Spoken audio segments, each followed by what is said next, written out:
Now I'm going to break down this preview of what could potentially be episode 6 and the latest update when it comes to Super Dragon Ball Heroes. I know Ultra Instinct, Master Ultra Instinct Goku's in the thumbnail, so I'm going to do a reaction to this. After that, I'm going to give you my breakdown of the trailer.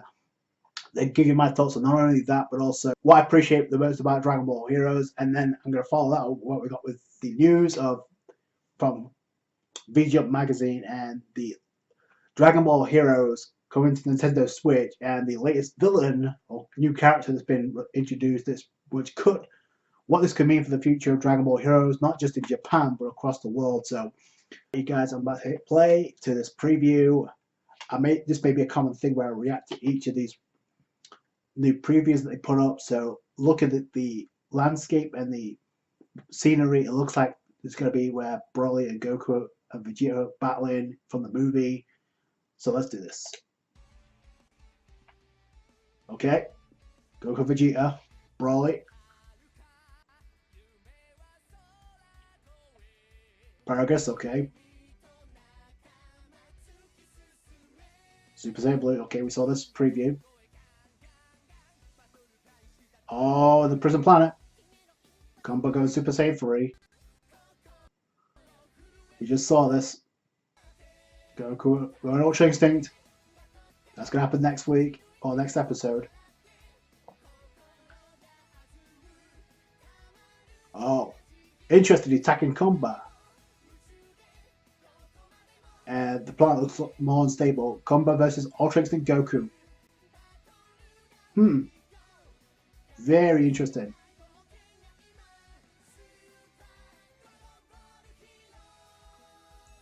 So preview, and gotta say more added scenes when it comes to Goku and Vegeta versus Broly and Paragus. Obviously they're not revealing too much when it comes to the movie.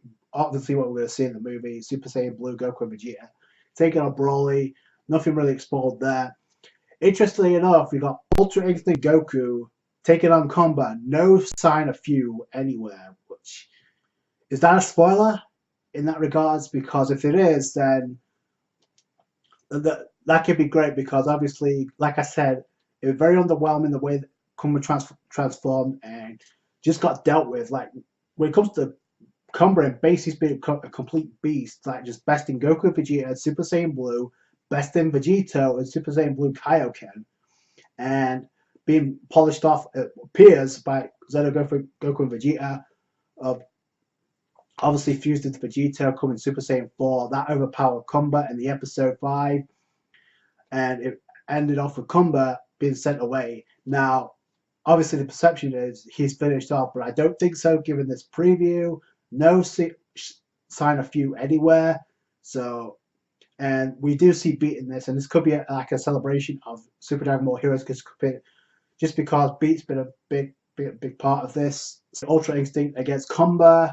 Like I said, the color designs, it's very catchy. Super Saiyan 3. So if that's a spoiler, then it could mean that Kumba's not finished off, and we got more to this fight than we thought previously. It's already been announced on December 20th date yet, but I'm pretty sure we'll get the news as the weeks go on. But yeah, that's pretty much this. If that's the case, then this could mean the prison planet could be on the verge of being destroyed, because if you see, it's very much like Namek was, where it was on the verge of being destroyed. There's no seal anymore, which means could be more unstable. Like I said, no Few around, so I don't know if it's going to be polished off or it's not over for Goku and Vegeta, because they pretty much said it in the episode. Our mission is to capture you and to return, obviously, to restore time to its natural order. That's the Time Patrol's goal, the mission. So what's going to happen to Few? So is it going to be locked up? Plus, you have Cooler and King Cold. You have Bojack and you have Ozelto locked up in prison. What's going to happen to them? I doubt they're just going to play nice and just go away. So very interesting how far they'll take the prison planet arc after this, even if Few is pretty much done. I just want to point things out when it comes to Dragon Ball Heroes. Okay, my first exposure must have been about 4 or 5 years ago, and it's been around for 8 years now. And when I first saw it, I wasn't sure what to think. Okay, it's just another fan-made property, which it is. and it's done by people that are passionate about Dragon Ball. That's what we all have in common here. Like, they're fans of Dragon Ball just like us, and they've taken it up a notch. They've really taken it up a notch, and I wasn't sure what to think of it at first. I just gave it a glance and just looked away. And then as I played Xenoverse 1 and 2, I realized and I saw the new characters they were introducing, and later I found out they were part of the Dragon Ball Heroes first and Dragon Ball Online. Then I kind of realized, okay, they're adding something new, but at the same time doing something that actually seems very familiar. So with the natural order of the timeline of events of Dragon Ball Z, altering that with obviously characters with Demigra, obviously the Demon God, obviously Toa, Mira, obviously their interactions with the Demon Realm. That was the only exposure we got to the Demon Realm. And obviously Super Dragon Ball Heroes pretty much elaborates or expands on that more, even the manga, which I appreciate, which is why I'm a fan of the manga, first and foremost. So as I played the games, and I realized, okay, these changes could be good for the series. And what I realized most, the thing that I appreciate most about those behind Super Dragon Ball Heroes is they're not afraid to take a chance, a ballsy approach to, I guess, what fans like or they don't like, to try add new characters. They've done it before, and to have other characters but make them relevant in some way, shape, or form, but at the same time have new characters intertwined with one another. And they've done that. And the reason that's popular is because we have had change with Super Dragon Ball Heroes. Even though a year ago you never thought this PR anime business would have never have happened. But with what's going on right now, with the news of the Nintendo Switch having Super Dragon Ball Heroes, with them actually delivering on this PR anime for the past few months, it's a step in the right direction. It really is. And like I said, that's the thing I appreciate the most about Super Dragon Ball Heroes. Like, anything's possible. Yes, it's wacky. Yes, it's crazy. Yes, the power scaling doesn't make sense. But when you break it all down, that's pretty much Dragon Ball in a nutshell. Like, most things are wacky when it comes to Dragon Ball. This is not the only franchise, but I think, like I said, they have a formula and it works clearly. Otherwise, this PR anime would not be happening, and this would not be coming to a Nintendo Switch if that's not the case.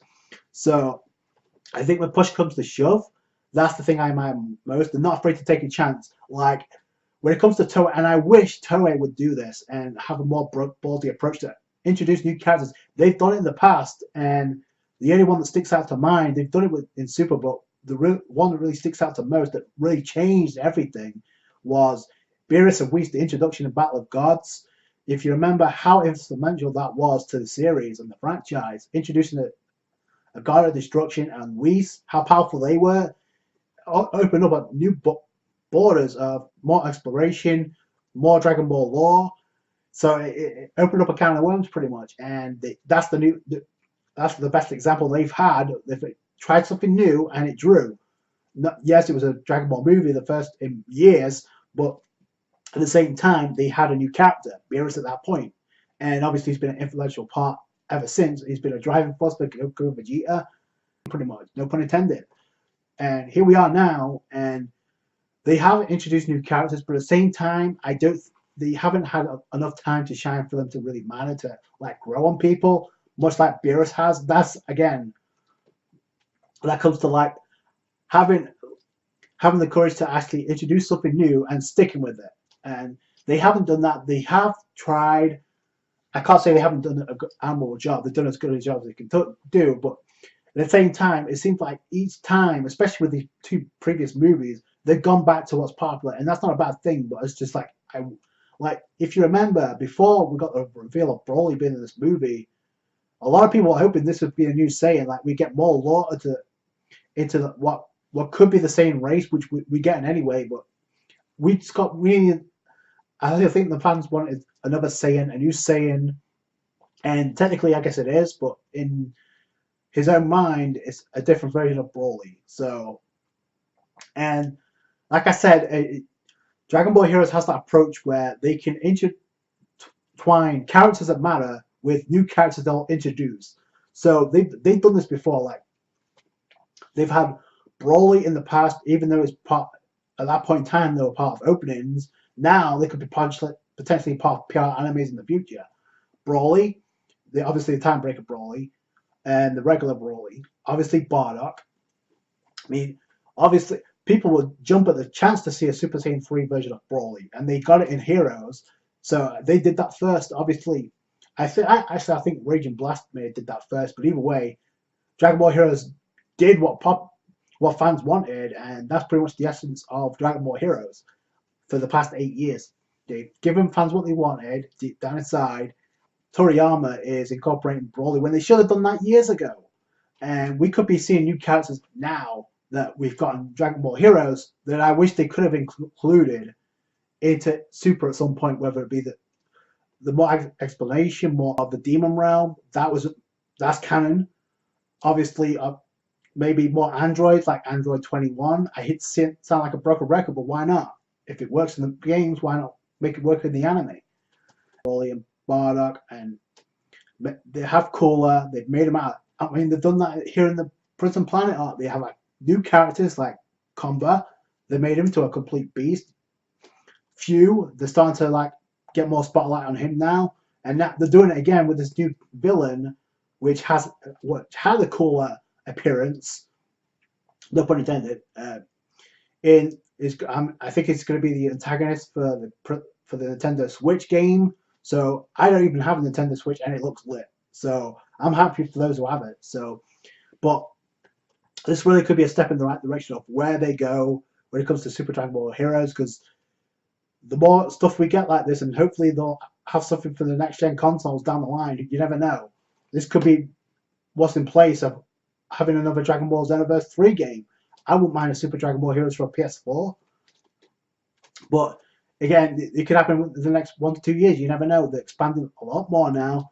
The broadcasting is elsewhere, not just exclusive to Japan anymore. And maybe down the line, maybe it'll get dubbed because it's reaching worldwide status.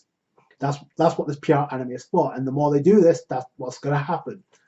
They get more eyes, they get more intrigue. And again, this villain we're seeing in Nintendo Switch, again, he may make an appearance in a PR anime. I think they might do something to that just to promote it, because it's a pretty big deal. But if you've seen the trailer to World Mission, and I'll leave a link to the description box below as to this trailer here. So I heard his voice actor is not Cooler. It is not Cooler. So it's another point where they're introducing new characters that have some sort of appeal.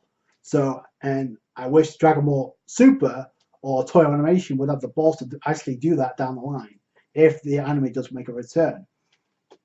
So, because a lot of people are intrigued now by this, and the one thing I find fascinating is not only the design, and it could be from the Demon Realm, because he's in that same dimension, the same arena area in the Time Rift arena that we've seen in Xenoverse 2. Very interesting. So is he from the Demon Realm? That's the intrigue right there. So that's just my thoughts on that. And that's the reason why I'm a fan of Dragon Ball Heroes. Let me know if you guys are, what your reasons are. That's it from me. Thank you so much for watching this video. Like it if you did. Subscribe to the channel for more. Catch you guys later.